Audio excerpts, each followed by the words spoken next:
Good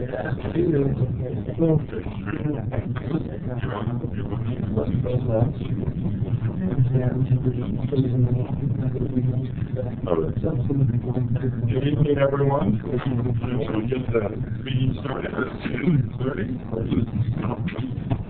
So I'll quickly go through the agenda, review the agenda. So public comments, followed by commissioner comments, and approve last month's minutes. And then we're going to have the school resource officers, Sergeant Carl will join us. And then there's a memo in our packet about the retreat on May 6th. We'll just have a discussion about that if there's any other items that we want to add to the retreat to talk about at the retreat. And then we have Captain Weisel, who's sitting in for the chief, that will give this month. And then a couple things I want to point out to you. Next month, we have changed the date to April 20th. It's a week later, as we were having a lot of conflicts for that week before that. So it looked like the majority of people could make it on the 20th. And then a reminder that we have 2 meetings in May. We have our Saturday retreat, and then we'll have our normal meeting on May 11th. All right. And with that, we'll turn it over to anyone for public comments. And our first public comment is Steve Bate. Stephen, seated at the end of the table. You have 2 minutes. It's pretty yellow sign that I will hold up to inform you of various things relating to your time. Appreciate it. My name is Steve Bate. I live in Ward 1 in Eugene. I'm a constituent of Councilor Emily Semples. Thanks all for your service to the community. In December, I finished up 2 consecutive 2-year terms on the city's Bicycle Pedestrian Advisory Committee, recently renamed the Active Transportation Committee. If I make 10 or 15 non-commute trips from my own into the community any given week, one is what I call a mostly I walk, I ride my bicycle, and some trips I get on a bus. I'm here to address the police commission about safety on our city's streets, roads, and sidewalks. This is in the context of our effort right now to finalize and commit to the Transportation System Plan, TSP, and after City Council adopted in November of 2015, a goal of 0 deaths or serious injuries on our transportation network. The Vision Zero Task Force has been continuing meetings at this time. Both the TSP and Eugene's commitment to Vision Zero offer promised long-term sustainable resolutions for roadway safety issues for Eugene citizens. I know Police Chief Pete Kearns is on Vision Zero Task Force, and I appreciate participation from the police department in this important next step towards creating a better city. But I feel like there's a lot we could do short term. I experience episodes fairly frequently when I'm getting around during which I don't feel safe, and I don't think I'm being paranoid. I remember last spring about this time, the Oregon Department of Transportation launched a project to, quote, change cultural norms when it comes to distracted driving. As part of ODOT's multi-agency initiative, the Oregon State Police last year began using the 40 new unmarked patrol cars to observe and document distracted driving. OSP, WER, and R focusing on 5 specific behaviors: speed, occupant safety, as in seatbelt usage, lane usage, impaired driving, and distracted driving. I am aware that an EPD crosswalk enforcement on Wednesday, July 15th, in 2015 resulted in 23 citations for failure to use a pedestrian at crosswalk and 6 citations for using a handheld cell phone while driving. And that crosswalk enforcement here in Eugene on June 17, 2016 resulted in 18 citations and 4 warnings for failure to use a pedestrian, and 1 citation in a 3.5-hour period for a handheld cell phone while driving. I tabled at events like Sunday Streets and the city's Parties in the Parks and Breakfast at the Bridges events during my tenure on the advisory committee, and we engage with event participants, and I can tell you, precious few know or understand that every corner is a crosswalk under state law. Our police department can do crosswalk events once a quarter or once a month, and the expenditure of staff, time, and energy would be a wonderful investment in the future safer transportation network before there's even any new infrastructure. I'm hopeful that the department and the commission will want to own safety and traffic on our streets and work and invest to improve conditions for Eugene citizens. I appreciate this opportunity to share my concerns. Thank you.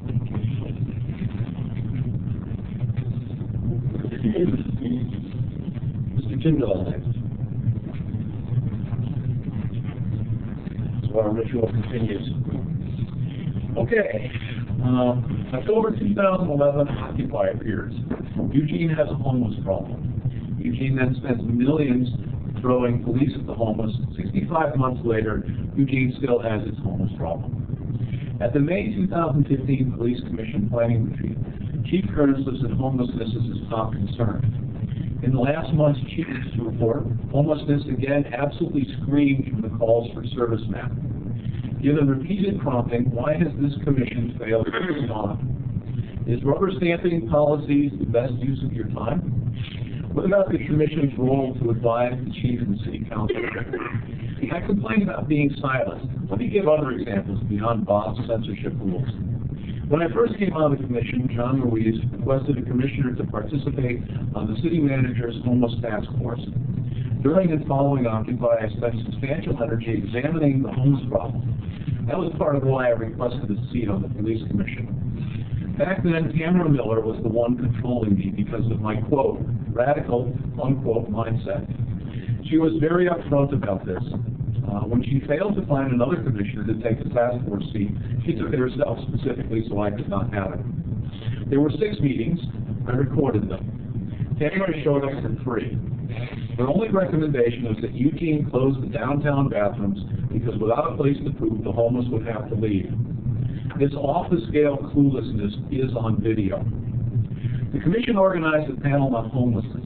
I missed the July 2013 meeting, so Tamara used my absence to staff the panel, making sure folks with, quote, inappropriate, unquote, perspectives regarding homelessness would not be speaking. Congratulations on having maximized the ignorance in this room.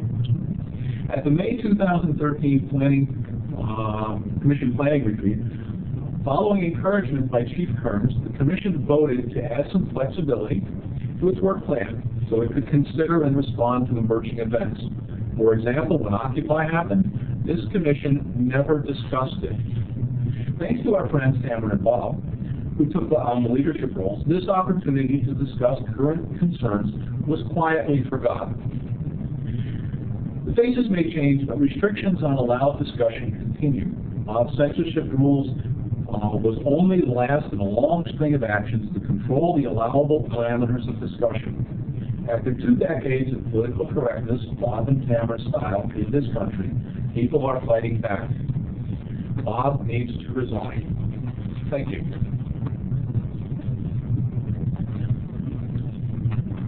And Jessica, you're up.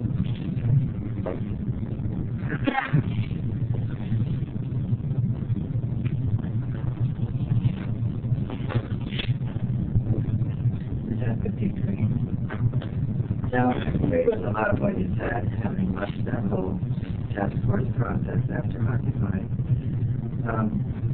I wanted to ask a question, actually, about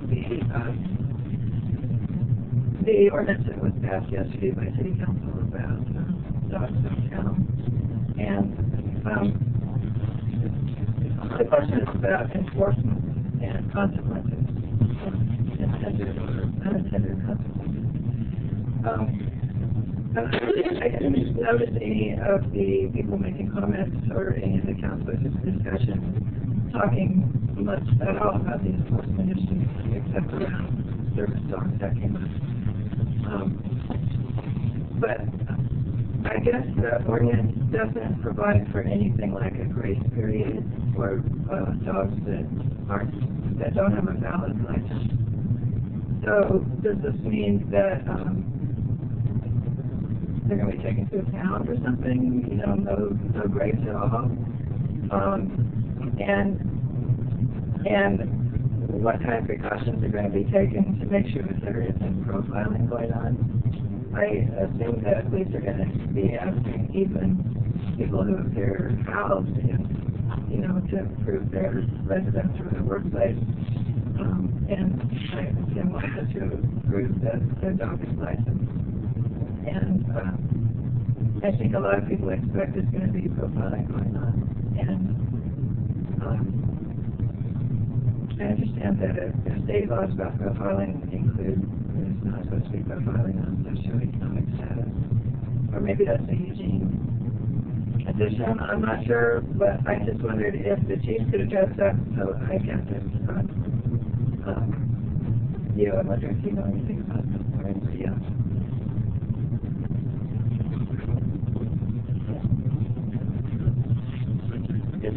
I wonder if the commission could have the police department to write something about it, if that's effectively enforced. And the profiling question.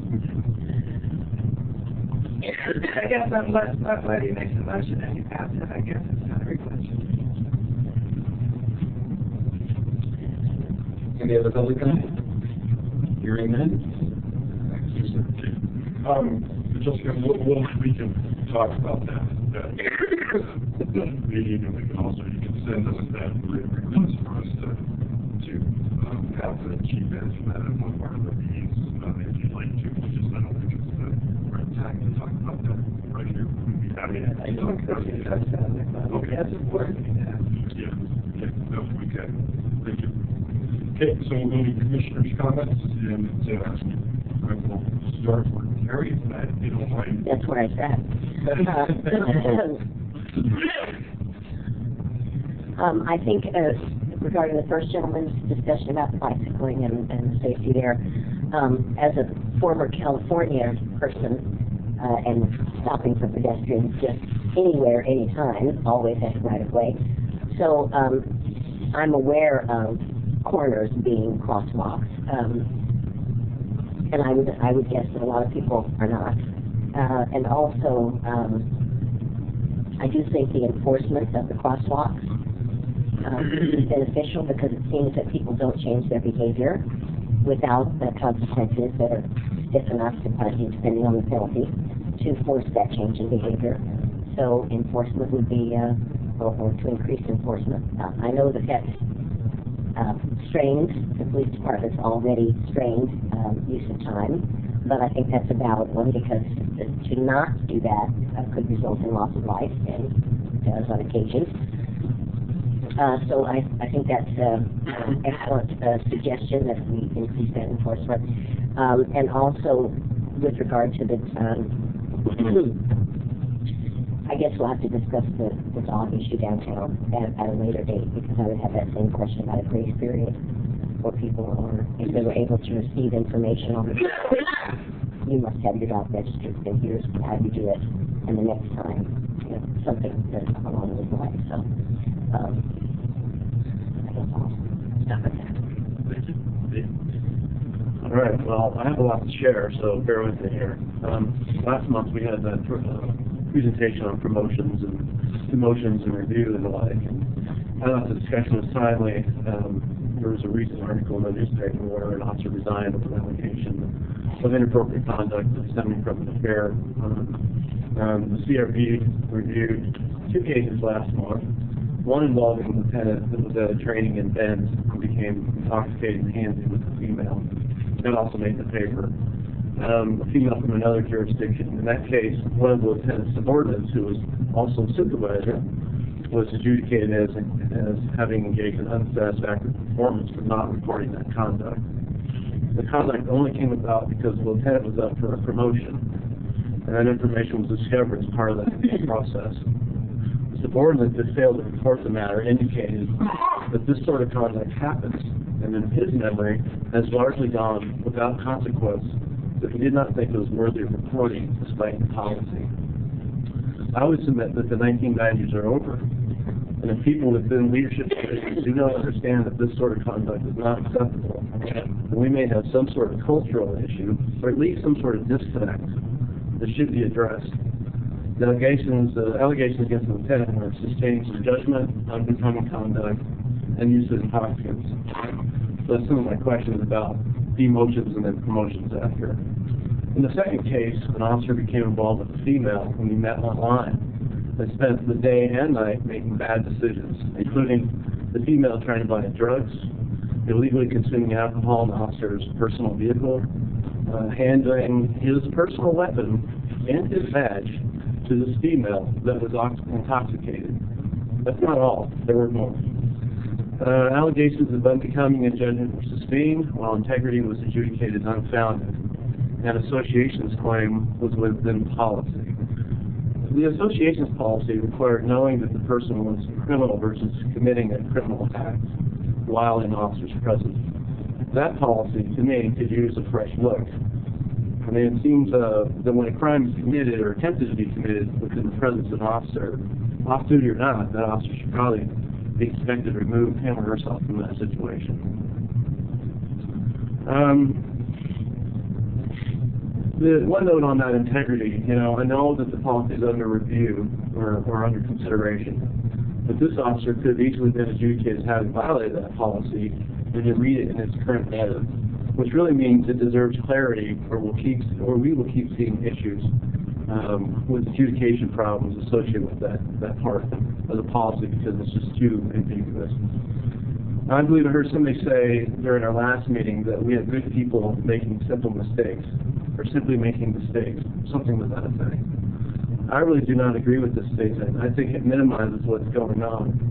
The sort of conduct described does not represent simple mistakes, but something more.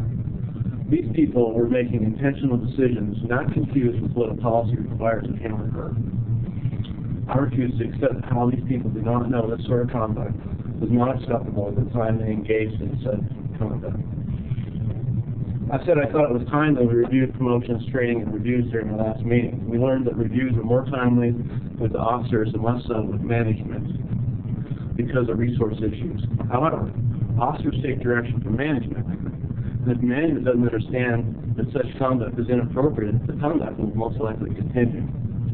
It is incumbent on the leaders to ensure folks receive constructive and timely feedback and to help enforce expectations and hold accountable those who do not comply.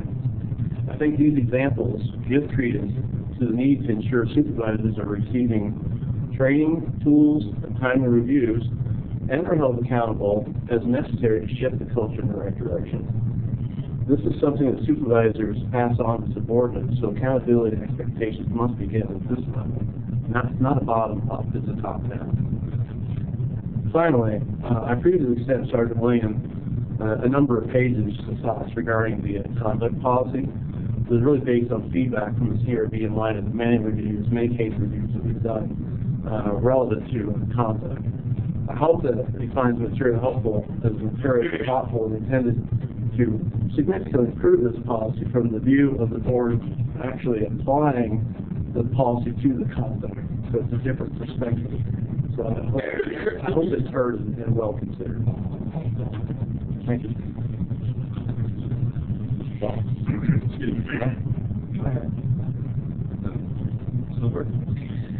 I do want to apologize for not having been here for a few months. My job, which began right after I started my term here, takes place in the evening. So I do want to say that I appreciate what the first gentleman said with regards to the distracted driving. That's one of my pet peeves. So having law enforcement are more looking at the texting or the operating the handhelds would be good. So I appreciate that was taking place. And what do you all have to say? Regarding the dog policy, I just want to say that I think many of us at the table would have preferred some temporary cameras in some limited areas as a way of sorting out the relatively few people who are committing crimes, but the negative feelings are attributed to a wider spectrum. Unfortunately, that view didn't carry today, so perhaps sometime in the future that'll be the approach the City Council tries. They're going to try the dog ban with the temporary measure as well. It's to expire at the end of the year, if I'm correct. I think the current laws before this were adequate to address problem dogs, so I'm thinking this is probably not really about dogs. I assume our officers will have the discretion to cite or warn, as they have in most things, and that they will enforce the policy humanely and in a non-discriminatory manner. Regarding the officer misconduct that I wound up reading in the paper, I try to pay attention and see if there's, policies that might be implicated. And of course, there are always fine-tuning things we can do.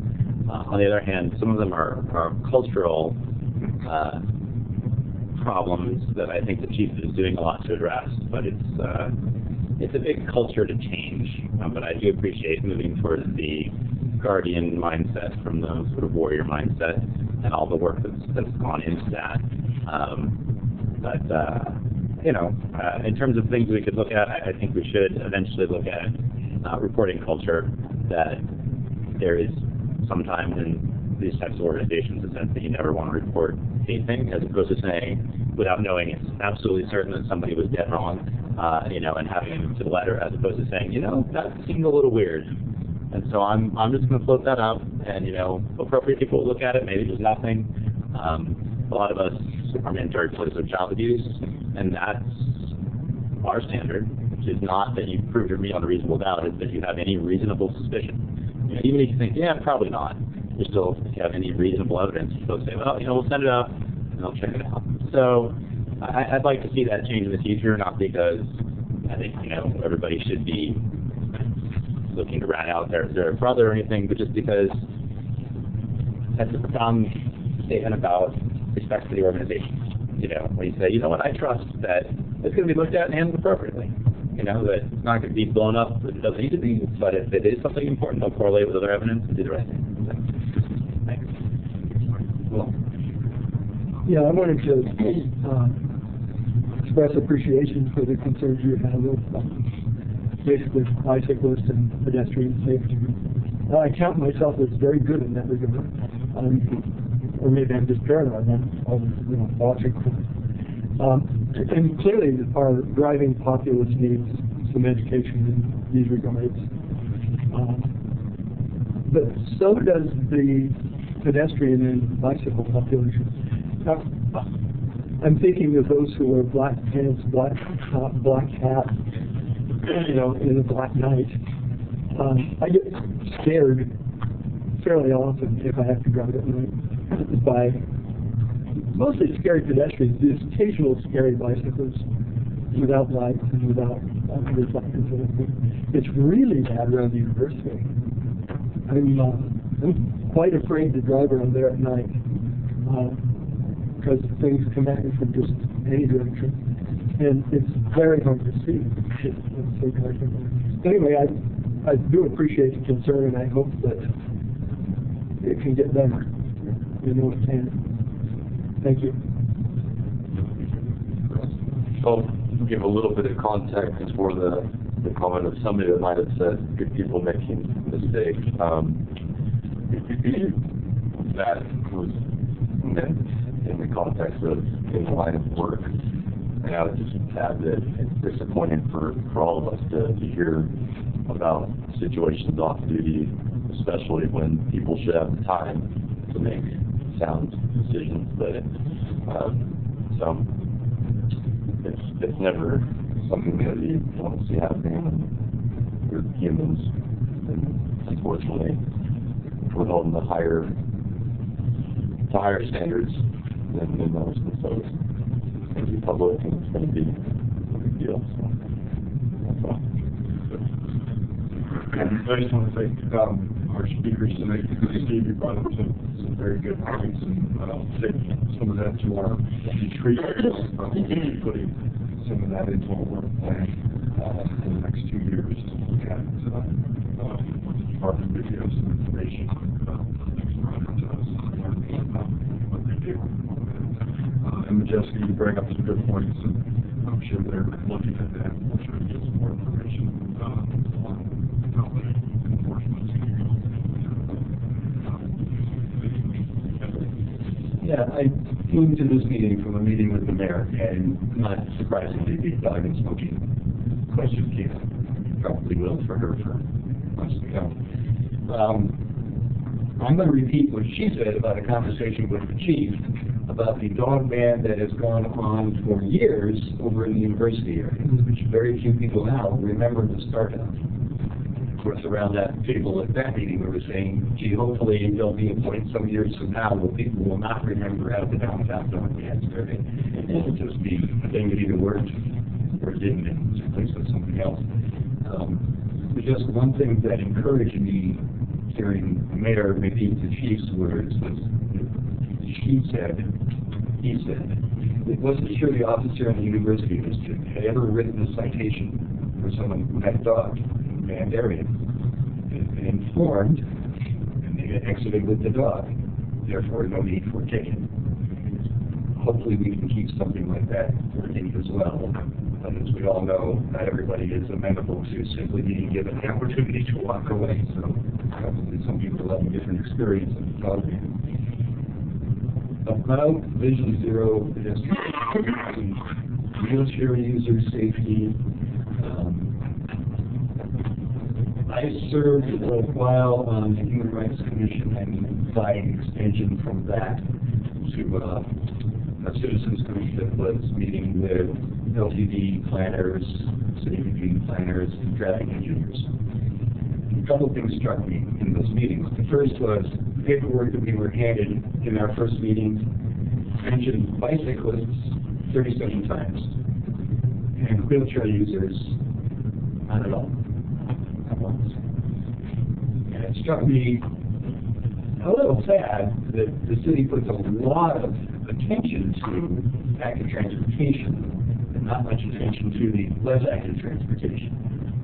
And sometimes wheelchairs and myself were out on the streets as well. But the thing that was most disappointing to learn in those meetings was just how much money the city sets aside for things like Vision Zero and pedestrian safety.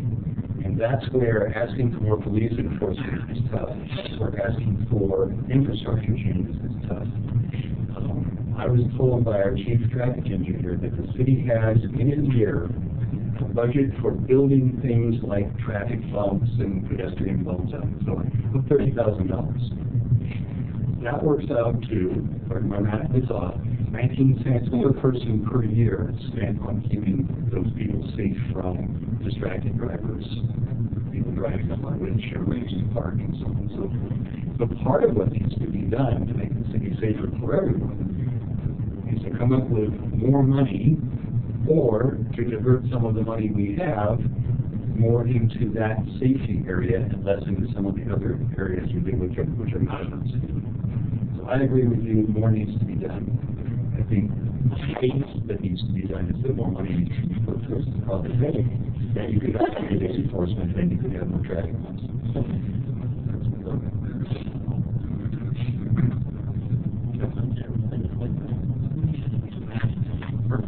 Oh, I forgot to congratulate Chris on the new undercover. A little bit of freedom here. Yeah, and way to go. So we're going to move on to the review and approve of February's minutes. Have any comments, questions about the minutes?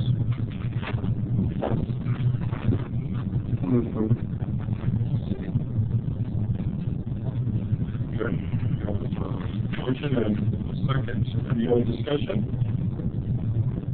All those in favor, say aye. Aye. All those opposed? Okay, we'll accept the minutes. So moving on to our next, the school resource officer. Sergeant Stubbs, if you would mind joining us. And if I can, we have Sergeant Stubbs, our school resource sergeant. Here. And we also have one of our officers, Aaron John, who is probably one of our senior and just an all-around all-star. Also, he is an all-star. He just had a very stressful situation yesterday that he handled extremely, or Tuesday, extremely well, and all was well, and everybody came out of it. Yeah. He's such an all-star when we spell his first name with 2 A's.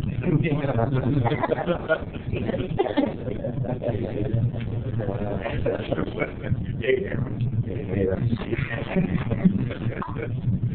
Well, good evening, everyone. My name is Carl Smith. I'm the Sergeant with the Eugene Police Department, Charter School Resource Team. So I'm just here tonight to basically talk a little bit about the school resource program. I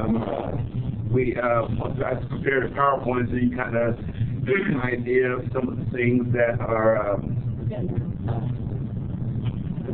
where the whole concept came from. A lot of times we talk to people and they don't really understand where it came from, why we have officers in schools, things of that nature.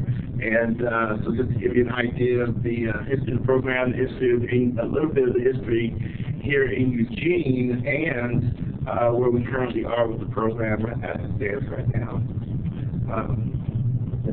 Yes, there it is. So we are the school team. You can go to the next one there.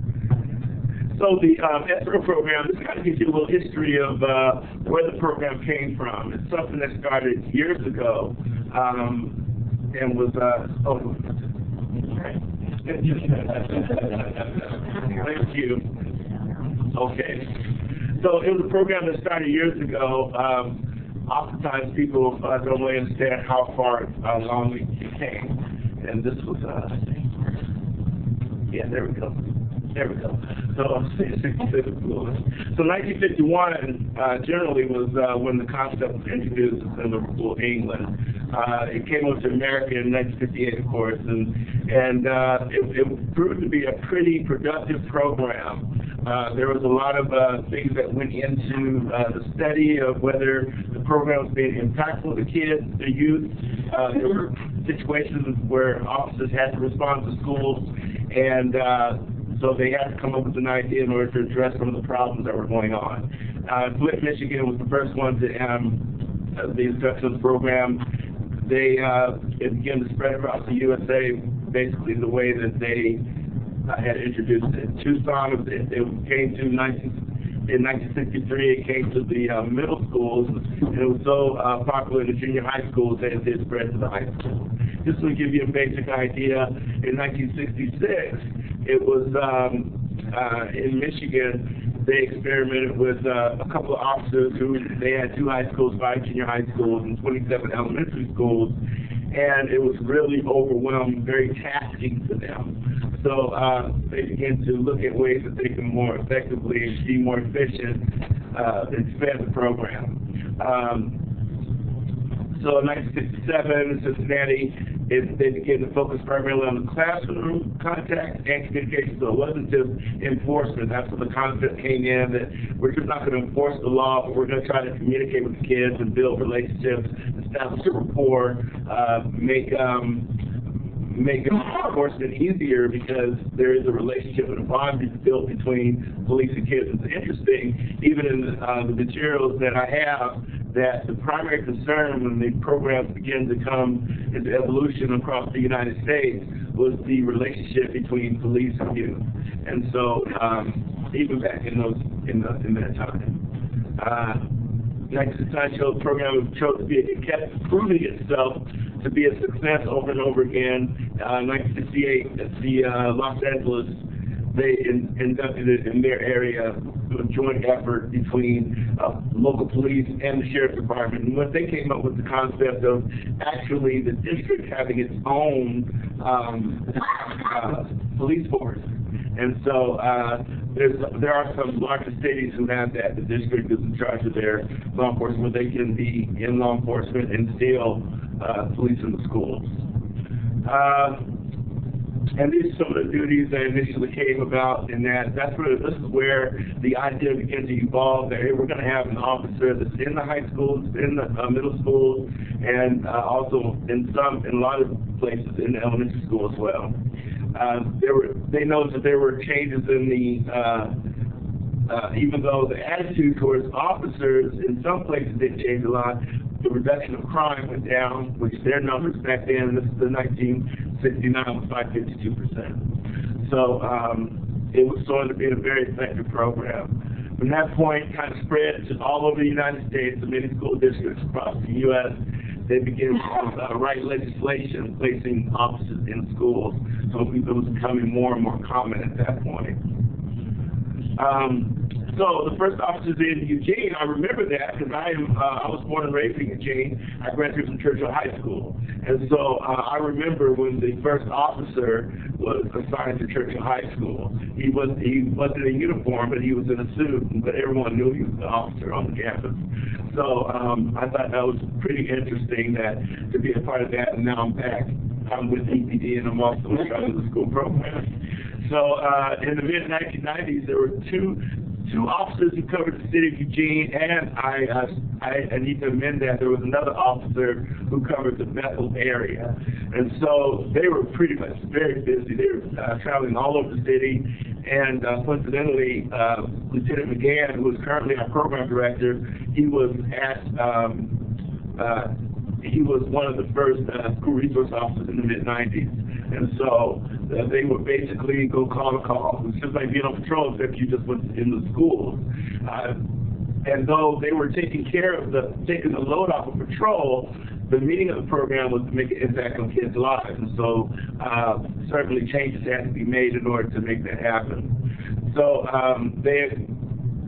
through a grant, they began to explore the idea of putting officers in each of the schools, and then they subsequently were able to obtain funding to put crime prevention specialists in the middle schools and the elementary schools. They service the middle and elementary schools.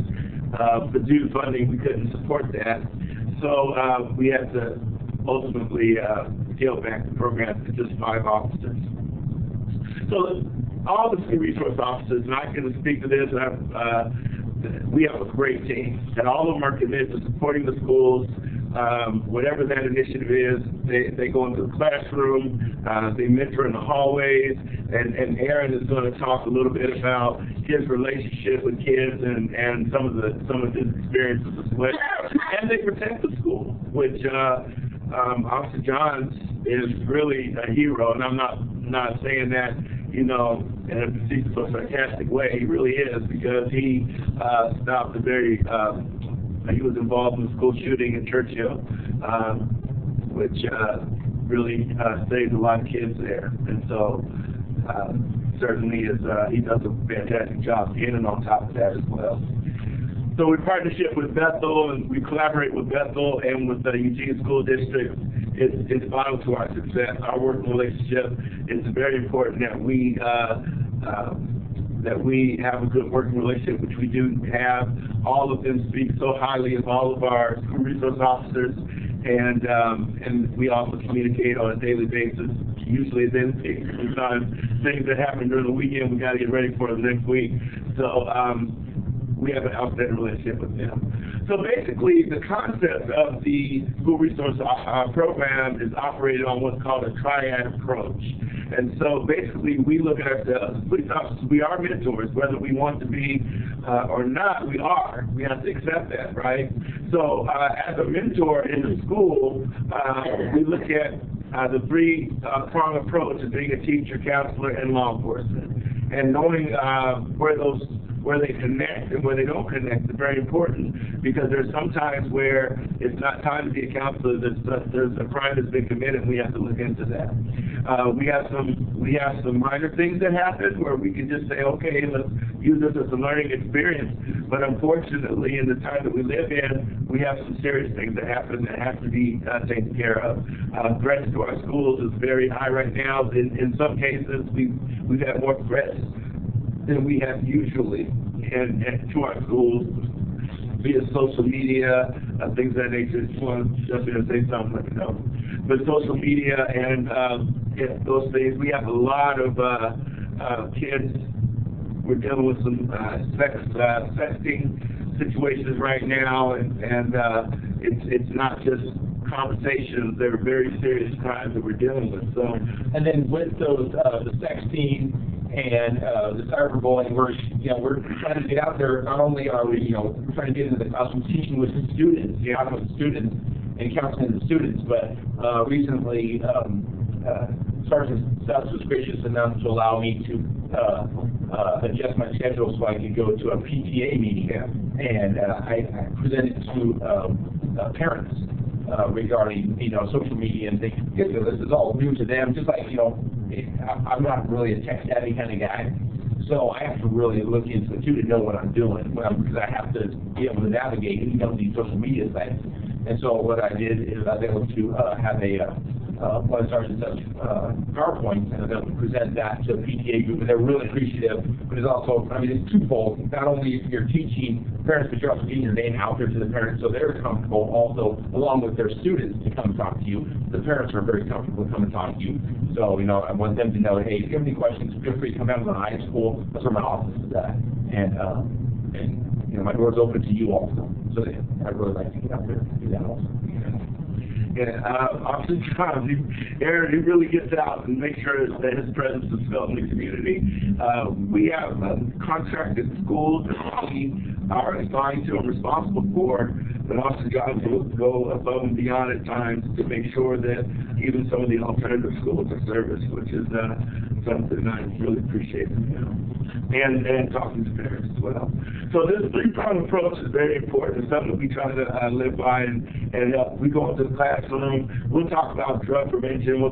We have goggles that simulate being vision impaired, and so we'll talk to the kids about that so that they can make better choices when and if they do consume alcohol as it pertains to driving. And we just recently, in Walmart, obtained some, I don't know if it's a grant, I'm still trying to figure out the funding. All I know is we don't have to pay for it, right? And it's marijuana doctors, so that we can simulate that as well, because, it just basically talk to them about prevention efforts. And counselors, you'll be surprised, and Aaron can speak to this as well, how many people, whether teachers and students, will just come into the office and just want advice and want information and guidance. Counselors are going through some crazy stuff at home, and they want some information about those types of things as well. With the counseling aspect of it, some of my students that come visit me the most are the ones that get into trouble.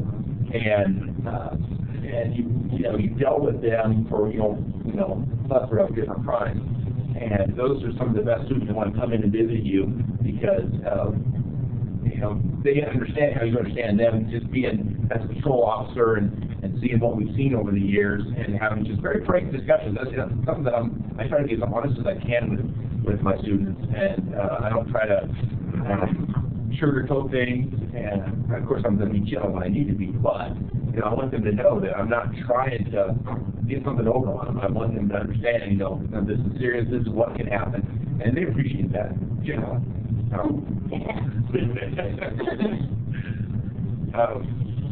So, Eugene is committed to serving and protecting the school and the greater community with care. It's all the aspects of our mission, right? Serve, protect, and care. So, Lieutenant McGann, as I said before, he is our program director. I'm the sergeant of the team. We have 5 school resource officers who are currently on the team. We have an excellent working relationship, as I said before, within the community, with different partners. We partner with the Prevention Coalition, some of the other EKs, some of the other partners out there who are really trying to make a difference in the community. We partner with them so that we can make a difference. And it didn't have to do with kids. We want to be part of it so that we can make a difference in their lives. Some of the daily duties, and I'll let Aaron chime in here again. Here's the thing about being a school resource officer. You can have a day where it's all about engaging with kids and working with young people, and then you can have a major case that you're working that's taking up all your time. And so all of these things don't happen on a daily basis. They can happen simultaneously, but sometimes simultaneously they are happening. And sometimes it's only one you're focusing on. But school and community safety, enforcement, teaching, instruction, communicating in the hallways, collaborating with staff and other district personnel, mentorship, parent resources, and other things. So, I like that. So, I'm the Churchill, the Churchill region is mine, and we're a pretty tight group. What Sergeant Stubbs was talking about earlier is, if someone gets tied up, but we've had some really good cases over the years. Yeah. My first year as an SRO, I ended up arresting a teacher. But with that being said, so we can tie us up. So we'll go and cover, for example, Steve Kim had a really big incident involving an athletic trainer over at Bethel School District. And so there was a lot of work that went into that. And so we were like, we got this, we'll take care of your school, you work on this. So not only am I, I know all my administration of my schools for the Churchill region, but I'm really comfortable with pretty much every high school. I know all the principals at every high school because we cover, we have mandatory training, and then we have assigned SROs that have to cover that school while someone's out of mandatory training or whatever. And so we really get to know all the administration and even up to the Bethel School District. And so I know the superintendent pretty well from Bethel. We've been working with her over the years. So it's a technical team, and we work really well together and with the entire school district. Yeah. And that's how we're able to make the most impact on young people's lives. This is so there he is. Looks good, doesn't he? So that's here today. He covers the Winston Churchill High School area, and those are the schools that he covers. He makes himself available to those schools, and I even put some of the alternative schools in the area that he'll also go into some coordinators program. There's times that he's gone and he's done presentations for him, and then also there's times that he'll go to Lane School as well, which is part of Lane ESD, but he makes himself available to them as well. And they have a very, very, very difficult job in that building. We don't have them on our support list, but because of the job that they do, we try to help them when we can. He has, Aaron, like we talked about just a minute ago, he has very strong relationships with students, staff, parents, and the whole Churchill community and the greater community. And he is correct. People know, hey, okay, if my SRO's out, I can call Aaron. I know the job is going to get done. So, or one of the other SROs, we all work really well together. Sheldon High School, Officer Savage. These are the schools that he covers. The high school, middle schools, and elementary schools. His office, now all of their offices are at their respective high schools. But from that high school, from that location, they'll make themselves available to other schools as they're needed. And if something comes across the radio, we hear it. We're also very responsive to that as well. John works very well with his staff. They love him there, and the kids speak well of him there as well. He does a great job. They're like 11 years, right? Yeah, he's been there 11 years. Yeah, and he's part of that community. Yeah. Yeah, and that's one thing also, I'm glad you brought that up, is longevity in the SRO position is important because Officer Savage and Officer John at this point, they know people all the way from elementary school, middle school, and high school. So by the time the kids come to the high school, they already have a rapport with them and are building their relationship and are making an impact in their choices and decisions. So Officer Waldemont, he's the South Eugene officer. He's been on the team for 2-3 years. Yeah, third year this year. So these are schools that he covers.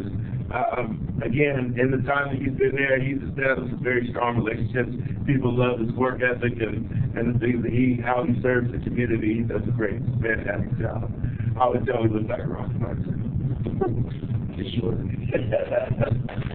So, North Eugene, this is Nick Rice. He just came over to the team. This is his first year as a school resource officer, but he's having a great time. He has a number of schools there. Those are schools that he covers in the North Eugene area. He's already in the process of establishing those same bonds, relationships, working with him, and he's doing a good job for us. And last but not least, Officer Steve Tim. Steve has been a SRO for about 10 years now, and he has established relationships all the way up. People know him by name in the schools. Now you'll notice that he has more schools than anyone else. So he stays pretty busy. So we try to support him as much as we can because he does get full. We also have, it's not just about the kids, but also the parents as it relates to the school. There's different things that come up, and so they'll call on Officer Tim in order to gain support. Right. And so Willamette High School, you're probably aware of this, but that's a Bethel school district. And so it definitely, being in different areas of county, can definitely have different problems, but also, different assets also for that area. But, each little, they're all different little communities, and we have, so we have to, treat them, accordingly. Yeah, that's a great point you made, Aaron. Every school is its own community. I know that the goal of the district is to kind of commonize all the schools, have them all on the same level, so that there's not a wide range of difference between them, but they really are different. And every officer is involved in the fiber of that school, and and they know they work excellent in that working environment that they are a part of. So that's pretty much. We just want to come and tell you about the program. Is there anything else that you want to say about your work day? Maybe take us through a work day, typical work day. Okay, sure.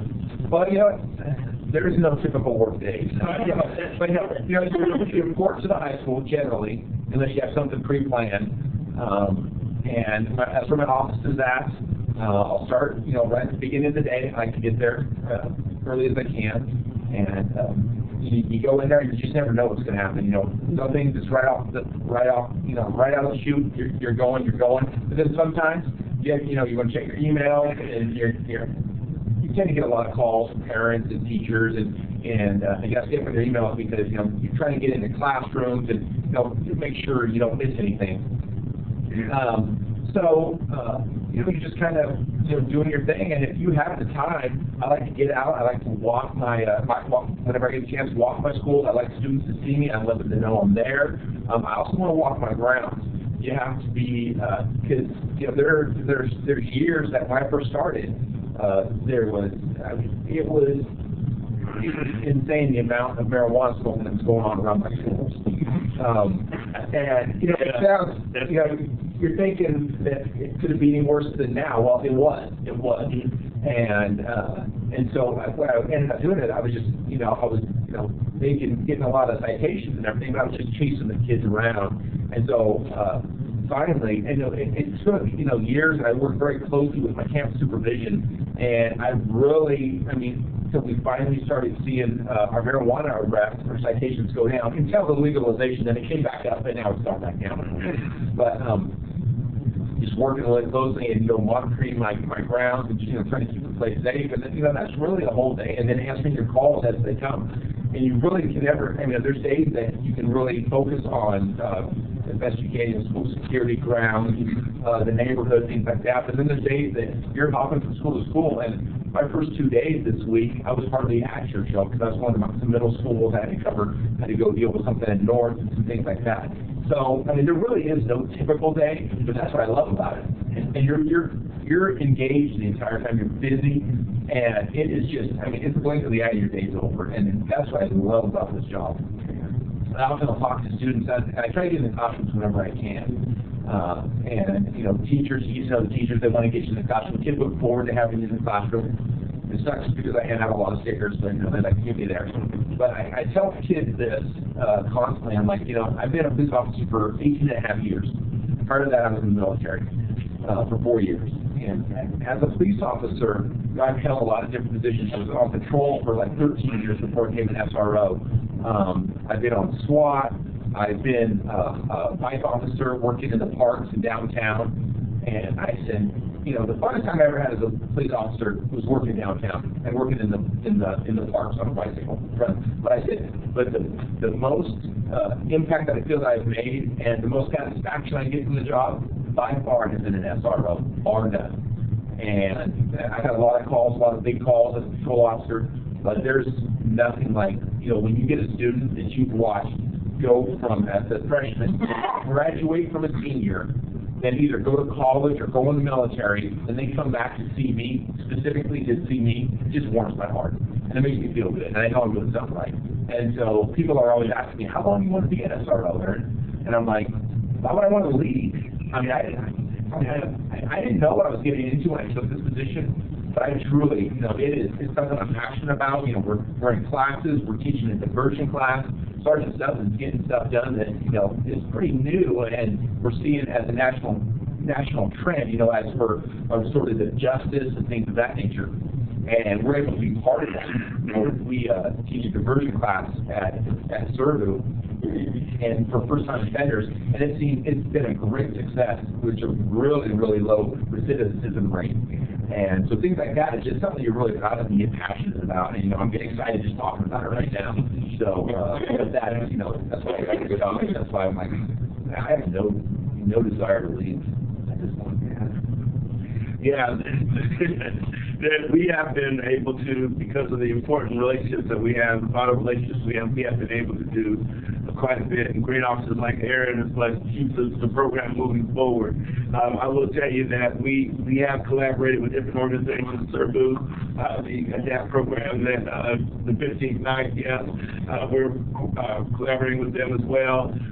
The recidivism rate that Officer Johnson was talking about, we have seen our numbers reduced because of diversion, where actually we go in to SERVU, and Aaron is one of our main instructors on this. We go into SERVU, the kids bring their parents, they have to bring their parents to the program. The kids go with the officers, they receive the instructions on alcohol and marijuana we have that discussion. The parents go with counselors, where they talk about parenting tips, they talk about different things that they're seeing and what they're experiencing with their children, what to look for, how to be more cognizant of the things that they're engaging in with their friends and things of that nature. Then we come back together, and I'm telling you, it's been so many parents are so excited about having that opportunity, because really, not that I'm aware of, no one really spends time teaching people how to be a parent, right? You have a kid, you got to figure it out. But here we have people that come in, and we're actually giving tips and advice, and they're hearing other parents and what they're doing, and what's effective and what's not effective, so that they can move forward. So we're certainly, as a team, feel like we're making a difference in the community, and it makes you feel good about your job. Any questions? Well, I'll start at you. Did you have your hand up? Bob? Me? Sure. So we'll start with Steve then. Well, first of all, thank you very much. Your passion shows, and I appreciate it. I was just curious. I have no doubt in my mind that you help reduce the number of crimes, committed crimes, and so on. And the counseling piece, I think, is really interesting. And I'm sure that you have helped people that were heading on a path, maybe correct that path and take different paths and successful one, right? I was curious if you keep track of any kind of statistics. That would be the first question that would kind of, bear that out. And then second of all, I'm a CASA, and what you were talking about, seeing the kids come back and visit you, reminds me of some of the stories you get, was very impactful. And in some way, I read some of these success stories within your schools or other schools to share, so people can see that as an example. I was curious if you do anything like that. I'm first, I'll let you. So we do have some statistics, because there are some crimes that we do monitor, and we share that with SERVU, so they kind of keep track of. Matter of fact, I'm waiting on some numbers now to kind of show the recidivism rate. Especially, we're going to be presenting at the National Police Safety Conference in Las Vegas, and so I'm waiting for those numbers to get to those. So yeah, we do, on some crimes, we do keep statistics. One of the things about being an SRO that's hard to track is the impact of the program, because oftentimes it's not just crime-based, right? It's not just crime-driven. There are times, when we are that counselor, when we are talking to kids and meeting with kids, and so we can't, of course, put their name in those places. We are working on a structure where we can track that more effectively, and it's going to, requires that the SROs, as they contact people, keep track of those things. But we do. There is a way that we are we're coming up with, formulating where we can capture some of those that data. Well, and a lot of the stuff is hard to quantify. For example, a specific incident that I remember is that I had a student that just several years, I watched her grow up, and in a couple of years later, you know, she was comfortable. She'd come visit me often. Definitely developed a relationship with her. She didn't have a father in her life. I recognized that, and she would come in and ask advice, and we would just talk. There's not a huge, there's no, a book that I read or anything. We were just talking and having communication, and somebody should ask my advice and things like that. Well, we developed a relationship. She trusted me, and after 2 years, she came forward and reported sexual assault that happened to her that she'd never reported. And she would have never reported that until I was able to gain her trust. And at that point, and she came and she visited me since. She graduated from high school. I remember I ran into her at Indeed a while back, and she let me know how everything's going and her new fiance and everything. So, that's hard to quantify, in numbers, but it's definitely an important aspect of our job. And I want just to tell straight on that as well. We are coming up with a program called the Threat Assessment Team that we are in the process of developing. Salem PD currently does it with their school district up there, but it's basically a way to be more proactive before kids begin to commit crimes. And so if they are showing some criminal behavior before that age of where they have accountable, culpable mental state, that we can impact them there so that they don't become offenders. And so we're exploring with that. We're hoping to have something like that instituted. But then we're going to have some of our officers trained in May, and the others in October, and hopefully we can start instituting it by next spring. So that's our goal. I was curious about your interaction with, they don't call them truant officers, but folks in the school district go out and check on kids. You call truant officers? Yeah. My mom always called them truant officers. So do you coordinate with them on, some sense I have a great faith in those units. Well, you'll have a positive influence. But those are the kids that my mom was worked out. She was principal. We really don't work with them a whole lot. We'll discuss, we'll have meetings. They're separate from us. They're actually hired by the school district, whereas, we work with the school district, but, we're with their police department. We work together as a team, but, their function is separate from ours. So like Aaron said, we have meetings with them to do that nature. So if we can be a support, we will be a support to them. But generally they go out and check. Now if they go and they see something that is out of the ordinary or something not right, then they will contact us and we will come out. But generally they're just working on making sure kids are in school. Which we kind of fun a little bit, because sometimes we will do work rejected is somehow why it needs to be done. Yeah, but we still do. As soon as I'm school, I've met with parents, and I do a lot of the same things the truant officer will do. They're the ones that actually enforce, so they're the ones that write the citation. So it's actually kind of nice because then I'm able to actually meet with parents. And if it's not a law other than truancy, if it's just the truancy, then so they're able to feel more comfortable with me, and then we can discuss. We try to get the kids in school. I'll coordinate. Sometimes they'll work with me, and it's easier for them to work with me, and then I'll help coordinate a meeting with the principal, and because I'm able to get out to the houses and actually knock on doors and talk to them.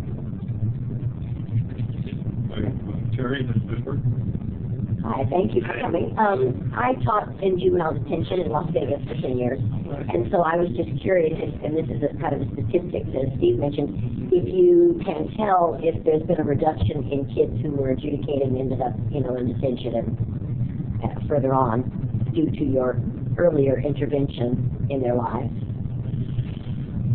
I guess it'd be hard to measure. Yeah. But maybe they know is the population going down at detention. I don't even know what you call it here, juvenile detention, what you call it. But if there's a reduction in numbers of kids ending up there. Well, part of the number that I'm waiting on now is just to talk about the recidivism rate with our contact with the first-time offenders and looking at whether they will reoffend. We know that the numbers went down, but the specific number we're waiting for so we can do our presentation. So we know we are looking at from that aspect as far as first-time offenders, but looking at multiple offenders if they have committed impact, I don't think we're venturing there. Well, with that question, I think the Department of Youth Services can help answer that question. I wouldn't have access to those numbers even.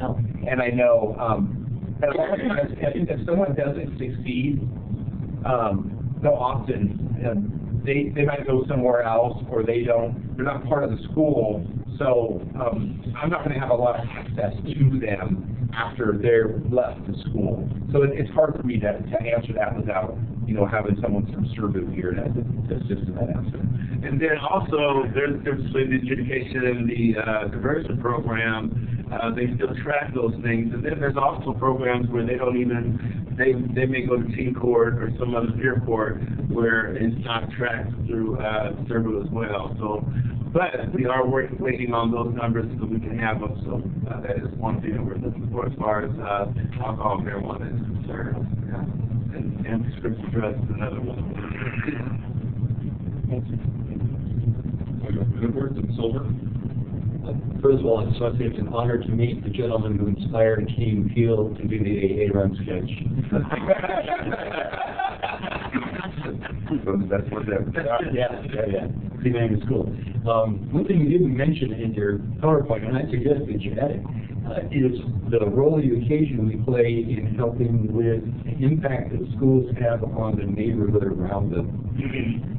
That can be, I'm sure, as simple as when you push the marijuana smoking off the campus, it ends up in an alley behind somebody's house. Yeah. Like that. I got a call sometime last year from a whole mess of neighbors, saying, why are the police profiling the homeless recycling twins in the friendly neighborhood, and why are they 86 from the school grounds? Yeah. These guys are really popular. They keep the neighborhood clean. They're nice guys, but they've got some issues. And I started, I think it was you actually, Gabby, and gave me an extremely detailed explanation that made it very clear you looked into this in depth to see exactly what happened, why people had a wrong perception of what was going on, and gave me an answer I could go back to the community with that just settled it. Like, oh, okay. And these guys need to understand not to cut through the school anymore, just go get the shortcut, you need to go around, which I can't really do. That, I think, was a really good example of what your unit can do with the people around the school who are impacted by that ebb and flow of population and how it interacts with the people who are normally there. So thank you for that work. And I would have to take credit for everything you do. Well, Officer Johnson has to be the officer that dealt with it. I remember that. Yeah. Those two guys, by the way, are actually semi-housed now. Well, they're living in a trailer in somebody's backyard up the street from me. That's good. That's better than where they were. Yeah. Last time I saw them, they had new clothes, new rain gear. Good. We're getting it together. Yeah, no other problem. I think the community appreciated that once they understood the story, that you weren't jacking these guys up. Right, on a complaint basis, and so on. So I appreciate you explaining. Thank you. Silver, then the book of Silver. If we guys heard about, or have you seen any recruitment from white supremacist groups? And I know while I was working with TALF, we had a number of different schools that were having issues with them. They started kids, and they started calling kids that are outcasts or exist alone. So I'm going to say that you and the other officers from one of the other areas would probably be seeing more of it. I'm not going to mention which school specifically, but there are some issues within the school that you're getting.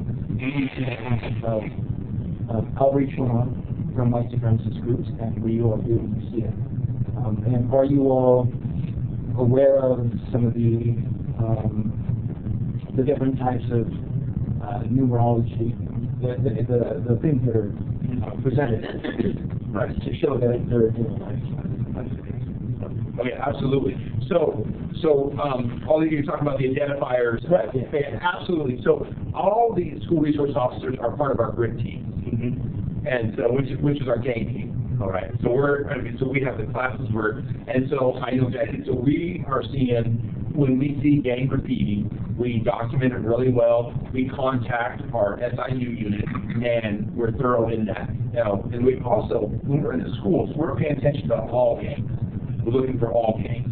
And we have, with all the uptick in the white supremacist gang graffiti that has been around, been extra aware of that. And we're constantly on the lookout, and anything, all the, from shoelaces to graffiti to all that, I'm very much aware of that, keeping our eyes on stuff that we're totally on the same page with, and we're watching and paying attention to that, for sure. So we documented basically they'll take a picture of things, and we have some swastika up or some other terminology that relates to any type of gang, but including the hate crime stuff. We will document, take pictures of it. We want to get it covered up, hopefully before the kids get to the school, but if not, we do the best we can. Then a report is made in time of bias crime, so it's routed to the appropriate people, and so we do track that. And if there's something in the area that's going on as well, we are heavily involved in that as well. So, and that's where, comes in with our relationship, so not every student's going to talk to me. I get that, there's going to be a lot of students that don't trust me just because I wear the uniform. I totally understand that, okay?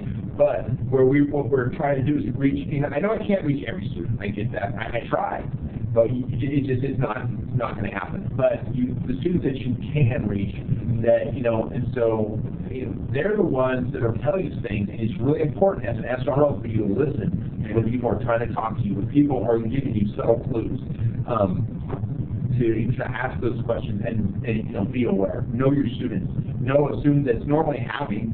If they're upset and something's going on, pay attention to that. Know emotions, recognize emotions, and that's going to help us give us leads to say, what's going on. My concern really is, I know that the schools don't want to have a lot of that information out of there amongst the public. So when something happens, they go and they try to keep it discreet. But it's been coming up a lot, especially in the high schools. So you see this large growth of these white supremacists that went out and reached out to these kids. Nobody in the area knows.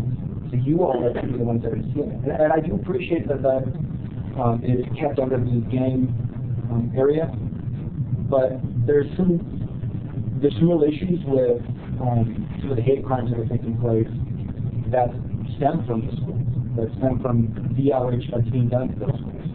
There's a group or there's a person who's reaching out to young kids, and he knows that he can go to a certain group, and they, not initiate them, but they bring them in and they say, look at what I've done, this is, and so what kind of coordination are you all having that is available to those that are doing the bias response stuff in the community to make sure that when something like that happens, that it is reported, that it is given some more visibility to the community, and not just swept under the rug by the school, because that's happening again. Okay, well, I'll tell you what, with us reporting quickly from Romford, that's going to go up and I know our chief's really big on that. And so our department as a whole has taken that as a priority and addressing that and making sure that gets out there. And so we follow our department's directives, and we're they're active. Our department, our chiefs told us we're supposed to be out there. We're to document this stuff, working with our our special investigation team and all those things. So we're getting out there, we're doing that, we're investigating, and we're taking each and every one very seriously. And then that's reported, when we report it as a bias crime, it's also reported to the Human Rights Commission, and they're made aware of different incidents that are going on in the area. So it does come out, and once we report it, we're making sure it's documented, and then it goes out to the community organizations. Can you know better than about some of the how they're reached out specifically to kids?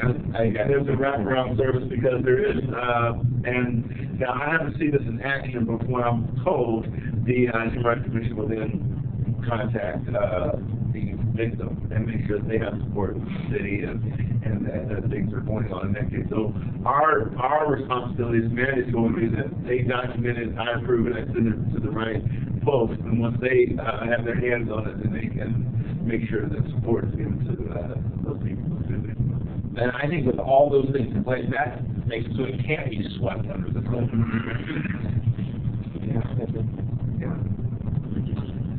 And so I'm last in the queue, and we're trying to get you out of here in a little bit. I know you have somewhere important to go tonight. But I just want to thank you too for coming tonight.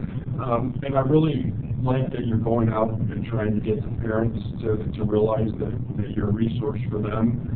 You're not going to remember this sort of stuff, but about 5 years ago I called you about a bullying problem that they was having at the school my daughter went to, and you were really helpful and really helped me be able to talk to the school and the teachers and the kids in the class.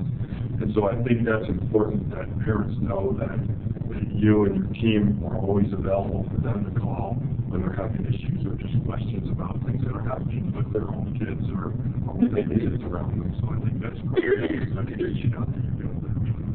Thank you. Thank you again. All right, thank you. Thank you for being here. So just we're going to need a copy of your presentation. We always send it out to the commission in our weekly. Thank you. Trying to get away with it.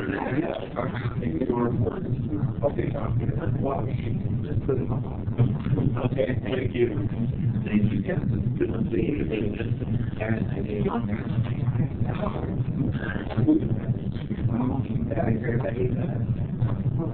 Okay, moving on to our next agenda item, the discussion of our May 6th retreat.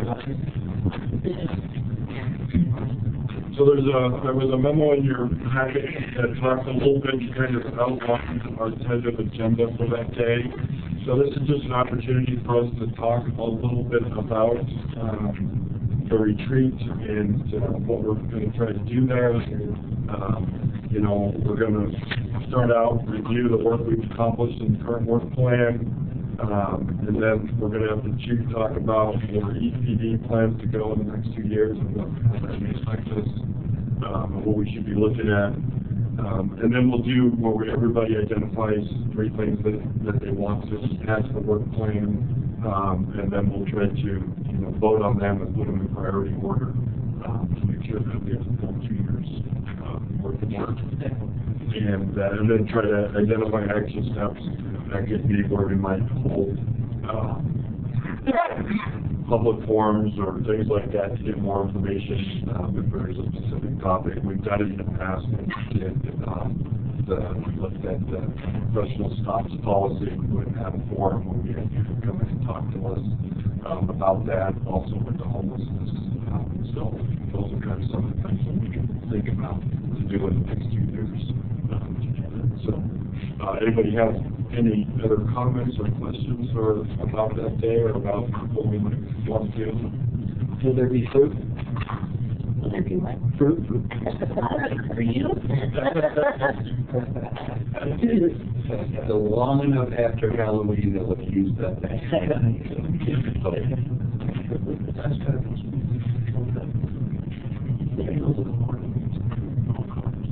That's a general silly question. It would be useful for me to know what the expected end of the in that time. How long? Yeah, I don't Right. know how long that was.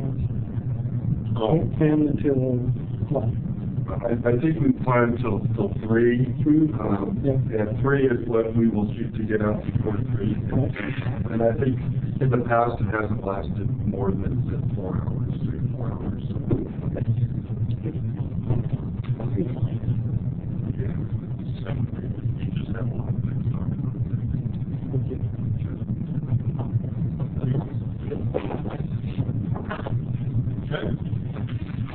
Continue planning for that.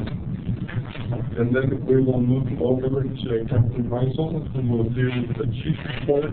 And then I think she's also going to talk to us a little bit about what the Oregon statute is when, in regards to enforcement of federal immigration laws.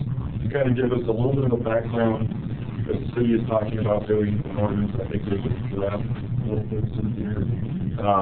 that they haven't voted on yet, but this is just sort of, I wanted to get some information out there because I think it's one of those topics that is, in our community. So, And it's on the public hearing on Monday night, this next Monday night. And that ordinance is a redundant of the existing state law, and the thinking is that if anything happens to the state law, by passing law in Eugene, it would allow for there to be something in place regardless of what the state does or repeal it. Okay.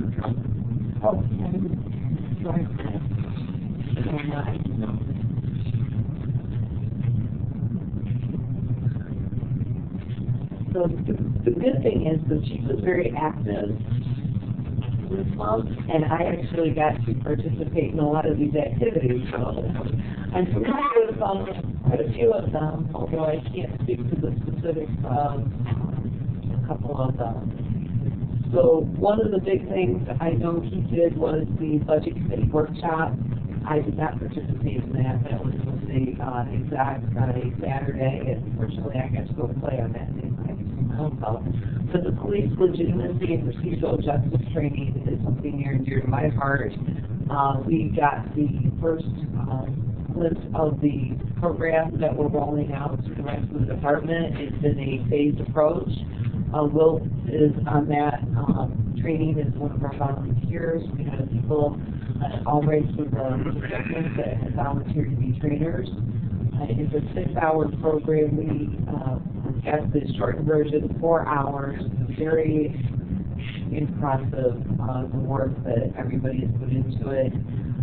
We're rolling it out this month to our command staff team, the leadership team, the sergeants and lieutenants, and then we've got a phased approach for the rest of the department. And I think it's going to be very, very good to keep us going in that right direction. The chief also had instructed at UPSST, leading in a political environment. I was unable to attend that or the legislative banquet, but I know that was a success. It always is. He's done a ride-along at the Communications Center. We also did another command leadership team training this month. It was a full day with a lot of really dynamic speakers in different leadership, crisis type leadership. We had workshops. It was more like a conference that was set up. It was put together and developed by our own members, which was really, really a great day. And they put so much work into it, and it really turned out to be more like a conference than one of our regular meetings. So that was really exciting.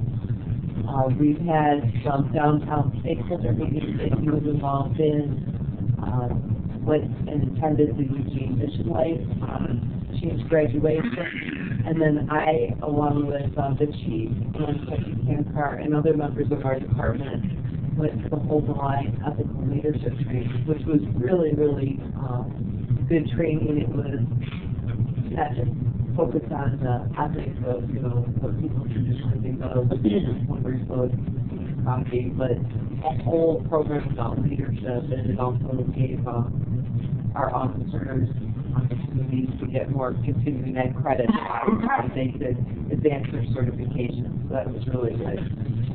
We sponsored that training. There too. So we've got some things that were in the news, and I've got some updates if anybody's interested. We had the cigar store armed robbery. We are still investigating that. We have suspect descriptions, but nothing further. We've had a man arrested for online sexual corruption, and just in 2016 alone, our detectives had arrested 25 different men for attempting to contact and have sex with juveniles. So that is continuing, and we also participate with several partners on some things regarding some of those types of issues. We had attempted carjacking at 14th and Mill. Update on that. we still don't have a fencing. We only have a description, but we're still following up on that. And of course, we kind of hit a little bit already about the increase in swastika and graffiti, those kinds of things. And we are actively looking at a lot of those cases. We are constantly putting out to the public, if they see anything, please report it. So if you have any people that you talk to and they have any information or they've been victimized, please tell them to report. I think some things at first weren't getting reported to us.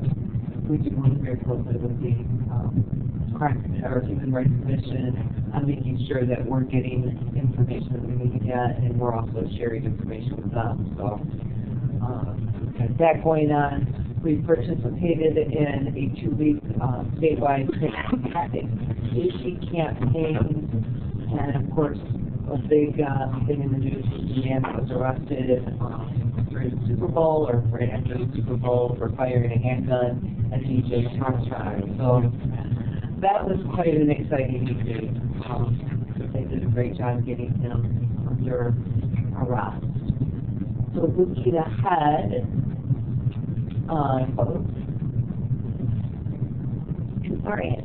too far ahead.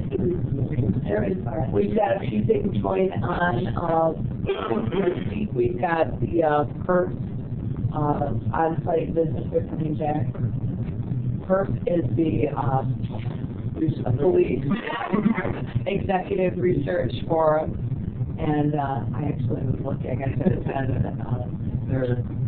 their training in Boston before I got here a couple of years ago. So they'll be coming here. They've been doing a study of the department, the culture, and being assistant. The chief, and actually I'm going to this conference in May. It's a dual conference with Major City Chiefs of Police, PERF, and FBI executives to graduate. So there'll be lots of good information coming out of there. And then, of course, May 24th, we're having our annual award ceremony.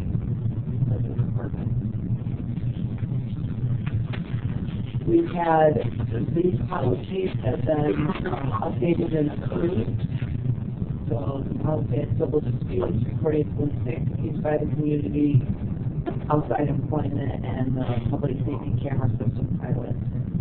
And they're all available from the Police Commission webpage, and the link is an online police operating manual. All of them listed there.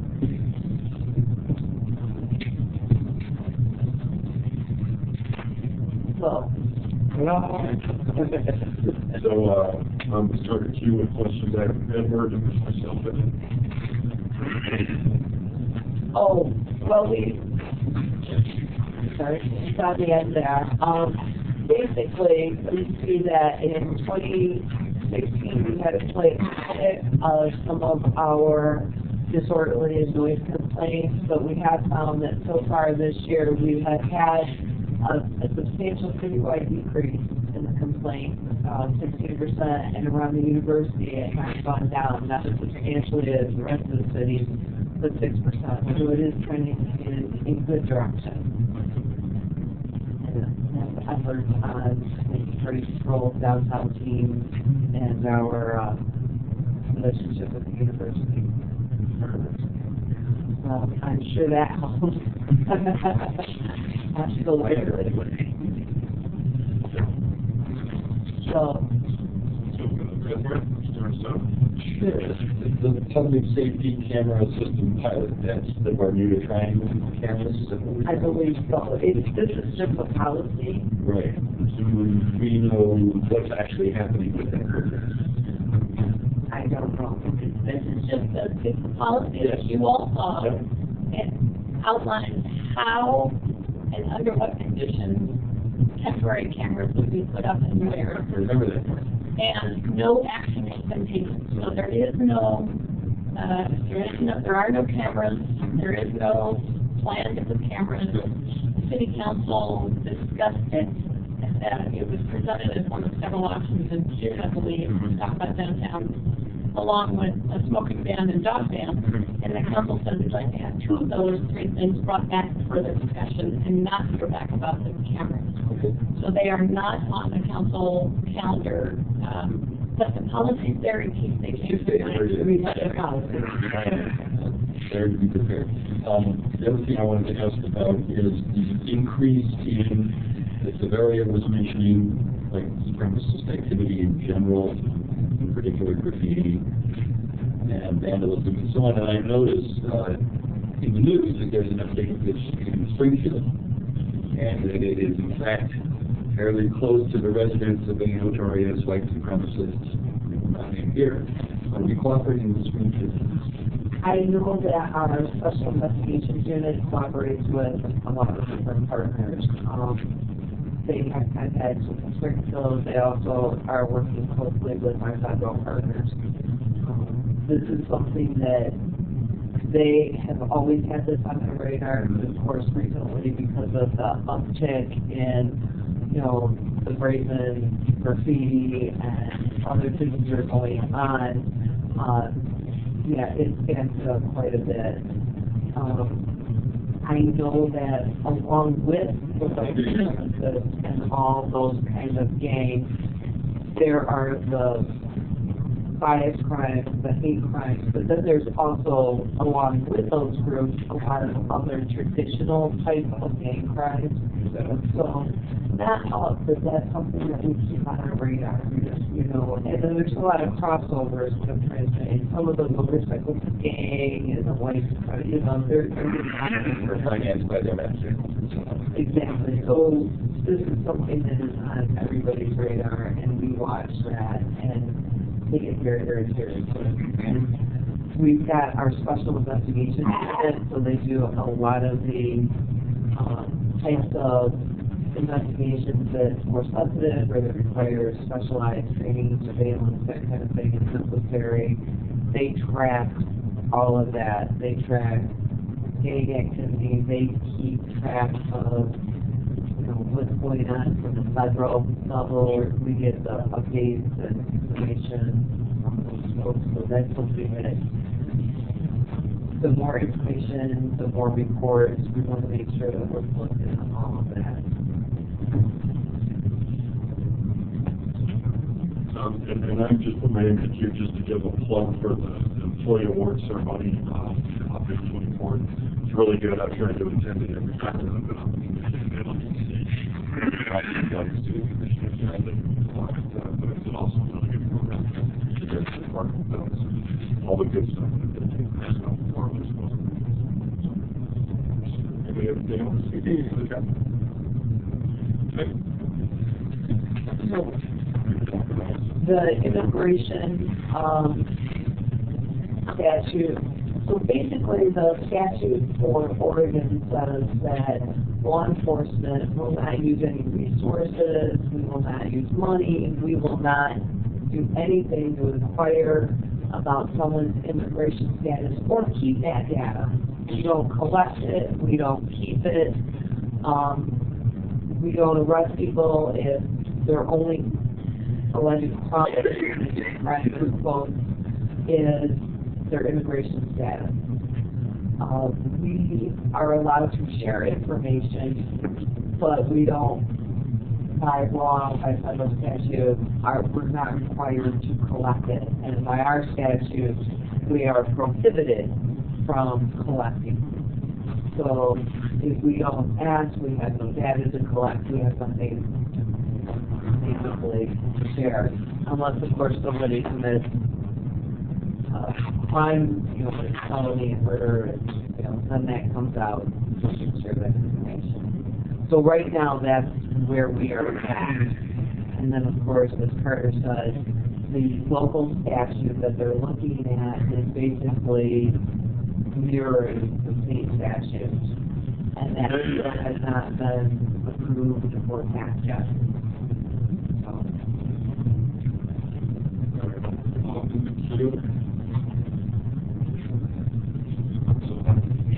So you said felony for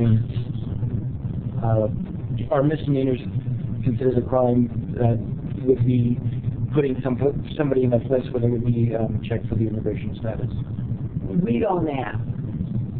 We're not looking to ask people what their immigration status is. If it comes up during an investigation of a crime, and I use a homicide, you know, somebody's arrested, just off the top of my head, but we are not looking to establish people's immigration status. We are not, we are prohibited by state law from gathering information, making databases, or trying to ascertain information. Because the general concern is even a traffic ticket. That's a civil infraction.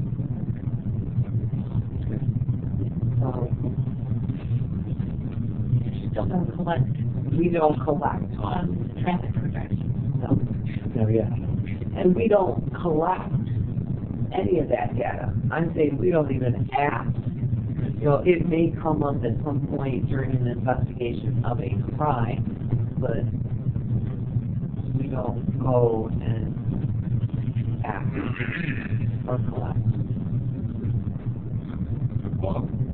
Yeah, I understand 2.495, which is absolutely correct in that it mirrors the state law, and that's no problem. I have a problem with 2.497, in that I guess I need a legal interpretation of this, because to the extent somebody can explain to me, when we talk about hate groups that are going around town and spewing this kind of gang informational and, you know, anti-ethnic and anti-religious hate around town, they may not necessarily be committing a crime, but if the police don't know who these people are and don't collect the information to know who they are, how do we contain this monster and keep it in the mouth? So it's a double-edged sword here. We're saying you have the right to say what you want to say, even any kind of hate speech. But it is a crime to, you know, paint a swastika on somebody's building. However, you know, if we don't know who the actors are, we don't aren't able to collect that information, know where to look, even for these people, if we're here for law enforcement efforts. But again, I need an interpretation of that, I guess, from someone who would know what that means exactly, because I'm not clear on the language that they use. I'm sorry, what? 2.497, the ordinance, which is numbered, yes. Oh, okay. Well, that's what I think. Yeah, I think that having one of the legal, you know, like questions would be better. So what we would like to do is, if this ordinance does pass, then we'd probably have somebody decision to come in and talk about what that.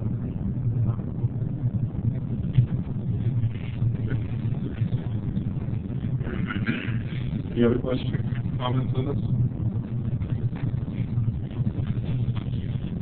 Okay. Thank you, Councilor. So we'll go to closing comments, and we'll start with Bob and hear the mic.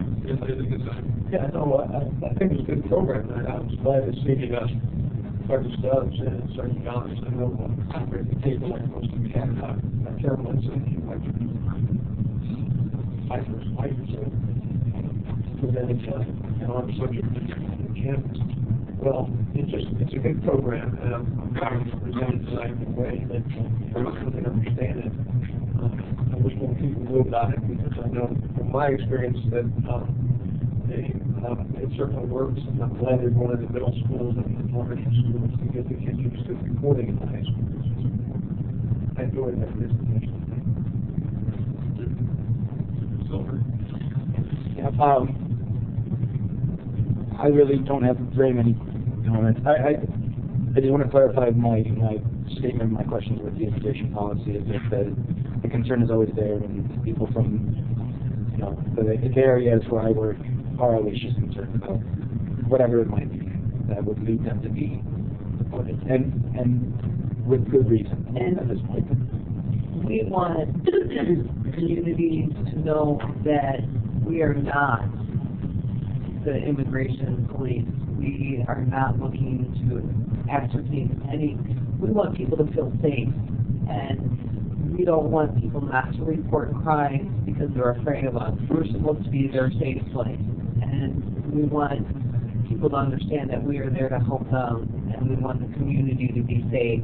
And all these communities are part of our community. You know, we're all one. So I had talked to the chief about that, and to, you know, making sure that we have our message out on our Facebook and our website, and whatever we can do to help folks feel comfortable to know that we are, you know, here to support, you know, safety for all, and just want to make sure that, you know, people, we don't want victims, you know, not coming to us. We want to make sure that they feel safe.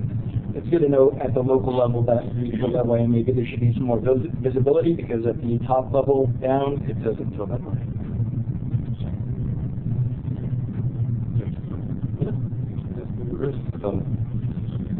I just want to thank everybody for tonight. It was a really good discussion. And Steve, I want to thank you for your updates that you give us from the CRB. I think those are really important, and I appreciate the amount that you give us. What I said last night, yes. Captain did everything else fine. I think I just said it. Bring us home. The short answer about whether it is a deportable offense for someone who's otherwise lawfully present in the U.S. is a somewhat complicated one. It's a case before the Supreme Court right now, and all I can really tell you is the federal and state laws are saying something that are misdemeanors under state law are not aggravated felonies, or are aggravated felonies, and vice versa. That being said, the way it usually works in Oregon, like when I was in DA in Lake County, was it works through public records. So people do publish the jail rosters, and then they will put immigration holds on folks that they believe are deportable. I think we're seeing more of that now. And so it is a system in which state actors and city actors are sometimes unfairly hard because they're just doing their job. They don't care what your immigration status is, and yet through their actions, arguably a much worse consequence than whatever brought you to jail in the first place. So it's really tough, because even though they're not trying to enforce immigration laws, certainly the net effect in the end sometimes is a hard situation. So I try to explain it whenever I can, so people aren't afraid of the police. And you know, I would say also when I was at DA, I was very free with the S&U visas for victims of crime. But maybe something that a lot of them stay without prosecution. And I assume the DA's officer followed the same principle, because as a DA, the last thing I wanted is my witnesses going anywhere. So, thank you. Thank you, everyone. Well, you're just a little bit nervous.